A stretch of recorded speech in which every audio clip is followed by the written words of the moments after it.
Em 1835, William Foy, um afro-americano que vivia na região nordeste dos Estados Unidos, entregou seu coração a Cristo e tornou-se membro da Igreja Batista do Livre Arbítrio. Em 1842, enquanto William Miller estava pregando sobre o fim do mundo, William Foy se preparava para ser ordenado como ministro episcopal batista, e ele teve duas visões. Por causa dessas visões, Foy começou a viajar pela área local, relatando suas visões a vários grupos milleritas. Ele afirmou ter recebido uma série de visões de Deus e publicou um panfleto intitulado A Experiência Cristã de William Foy. As visões de Foy eram altamente controversas na época, pois desafiavam a noção predominante de que apenas homens brancos poderiam receber revelações divinas. Apesar disso, Foy tornou-se um orador popular e viajou por todo o Nordeste dos Estados Unidos, apresentando suas visões para grandes audiências. Ele ganhou seguidores entre o público branco e negro, e sua mensagem de igualdade espiritual tocou o coração de muitas pessoas. O historiador adventista do sétimo dia, J. N. Longborough, escreve: com bom domínio da linguagem, com apurado poder descritivo, ele causava sensação por onde passava. Ele era convidado para ir de cidade em cidade para contar sobre suas visões maravilhosas que havia visto. Para acomodar as multidões que se reuniram para ouvi-lo, grandes salões foram preparados, onde ele contava a milhares o que lhe havia sido mostrado do mundo celestial. Certa vez, Foy visitou Portland, em Maine, cidade de Ellen Harmon, em 1844. Ele foi aceito pelo líder millerita local, John Pearson, e Foy havia ido até lá para contar suas visões no salão onde os milleritas Ellen Harmon e sua família frequentavam. Em uma entrevista, Ellen White revelou que assistiu às palestras de William Foy tanto em sua cidade natal, Portland, quanto na cidade vizinha de Cape Elizabeth. Ela disse: ele veio até o nosso salão onde a gente frequentava, o Beethoven Hall. Isso foi pouco tempo depois das visões de 1842 em Portland, Maine. Fomos até Cape Elizabeth para ouvi-lo palestrar. Papai sempre me levava com ele quando íamos assisti-lo. Isso foi antes de conhecê-lo mais de perto.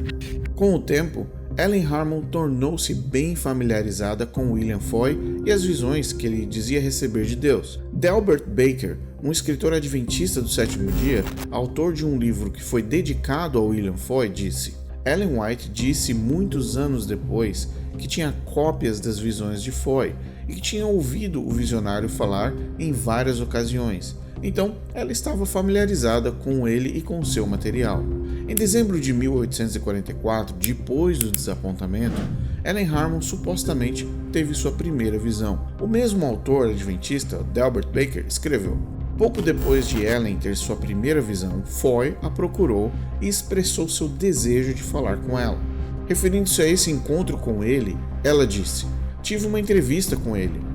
Delbert continua: não temos registro da conversa deles entre Ellen White e William Foy, mas muito provavelmente Ellen e Foy trataram de falar sobre as visões e o que ela tinha visto e o que ele tinha visto, e talvez os fenômenos físicos que aconteciam durante as visões de ambos. Na mesma noite, após a conversa pessoal entre Ellen White e William Foy, Ellen estava programada para falar sobre sua primeira visão em uma reunião realizada a leste de Portland. Sem que Ellen soubesse e sem avisá-la com antecedência, Foy decidiu comparecer na reunião. Enquanto Ellen falava e descrevia a visão que havia recebido, Foy se levantou, interrompeu Ellen e disse em alta voz que a visão que ela havia recebido era exatamente o que ele tinha visto antes nas visões dele. Ele se desculpou pela interrupção na reunião e foi embora, e nunca mais teve contato com Ellen White depois disso. Mais tarde, em 1845, William Foy publicou e registrou os direitos autorais de todas as suas visões, o que muitos acreditam ter sido um movimento para evitar que outros visionários utilizassem as suas visões como parte das apresentações deles. Ellen Harmon deixou sua casa em Portland, Maine, em janeiro de 1845, com apenas 18 anos de idade. Segundo o que ela diz, ela teve uma visão em dezembro de 1844, bem como um chamado para viajar e compartilhar a sua visão com outros milleritas no estado do Maine. O grande desapontamento ocorreu 3 meses antes e a população conservadora da Nova Inglaterra não conseguia ainda entender por que o millerismo havia sobrevivido aos amargos desapontamentos tanto de 1843 e 1844. Mesmo antes dos desapontamentos, muitos acreditavam que haviam argumentos suficientes em favor de uma vida santa, regrada e respeitosa, mas sem necessariamente alinhar esse comportamento a um suposto retorno eminente de Cristo. Enquanto a maioria dos milleritas silenciosamente se juntou às principais denominações clássicas, como os batistas, metodistas, entre outros grupos, os grupos dos crentes adventistas fanáticos e espiritualizadores foram se espalhando por todo o nordeste dos Estados Unidos, alguns deles na cidade natal de Ellen, Portland. Eles adoravam, tecnicamente, com propriedade de conduta no Beethoven Hall.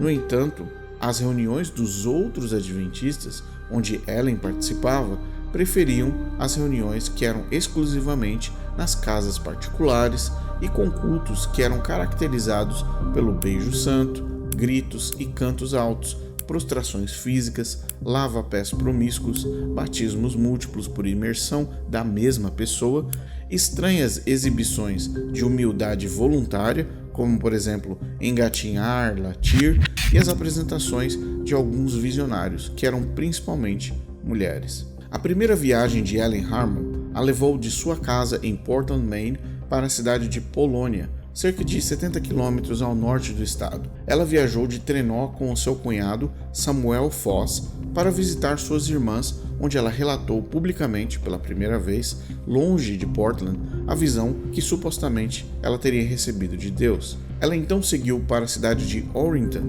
150 quilômetros a nordeste, onde ela conheceu, segundo ela, Tiago White. Os dois jovens viajaram juntos então para Garland e depois retornaram cerca de 10 quilômetros para a cidade de Exeter, onde ficariam na casa de um homem chamado Israel Damon. Nessa casa, Ellen teve a sua segunda visão durante um culto privado que ocorreu na residência deste homem. Em seguida, todos viajaram para a cidade de Atkinson e lá a permanência deles se estendeu além do planejado, e uma Ellen White que poucos conheciam se revelou pela primeira vez.